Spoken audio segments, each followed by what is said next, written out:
We have looked at the role of culture in families and about the role that several different aspects of culture play and how navigating the changes across time in those cultures is a big impact on how a family adapts to wealth.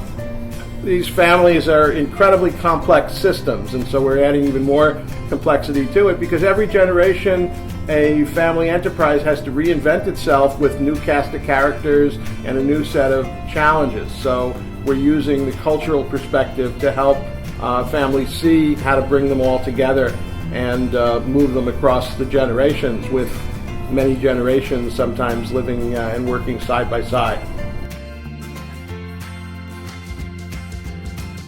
Well, for me, what's exciting as a grandparent and a parent and also a son of a family, the challenge for me is to be a mentor to people in the next generation and to help them see that they don't have to sit back and just do what they're told, that there really is a point where they can discover something that they can do that's very special in their family, and how each generation has a different role to play. What's really exciting about the work that we're doing is framing it through the lens of culture in these various sorts of ways really helps the elder generation understand that they can be balancing tradition and adaptation in a way that works out respectfully for the family, for the heritage of where the family comes from, and yet at the same time prepares the family for the future.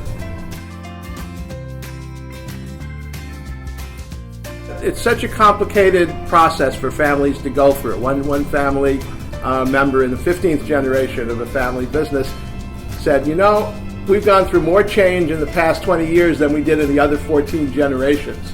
So there's so many things that are different and new in family business, and I think that what we're trying to do is to help the family see that the role of the transition and adaptation and change is not just to do all the right things, but really to take an opportunity to rethink and redefine their business in ways that they probably didn't even think about before.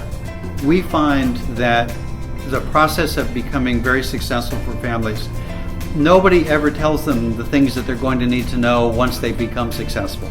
And what we try and help families do is navigate what we call the land of wealth once they get there in a way that they were not prepared for.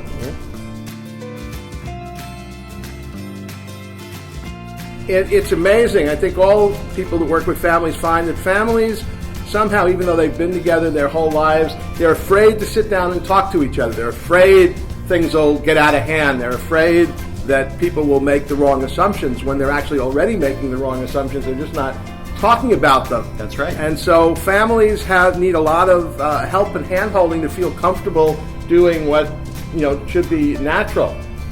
There needs to be a vehicle for working on any of those, and that has to be something like a family meeting process or family communication. So the very first place that families must start is just beginning to take the step of talking to each other openly. Well, for me, it's about the future. The world has some immense problems, and you have a majority of the world's wealth in families, and families care about the future and they care about each other. And I find it really exciting that families can take the resources they have, which are sometimes immense, and say, we're going to do this. This is what's important. This is what we think has to happen, and then they can make it happen. We are living in an exciting time for family businesses, family enterprises in the modern global world now. We are living and helping families during an era in which huge change is occurring, including the knowledge about family businesses. And so we are living in a time that's just innovative and exciting to be part of the field.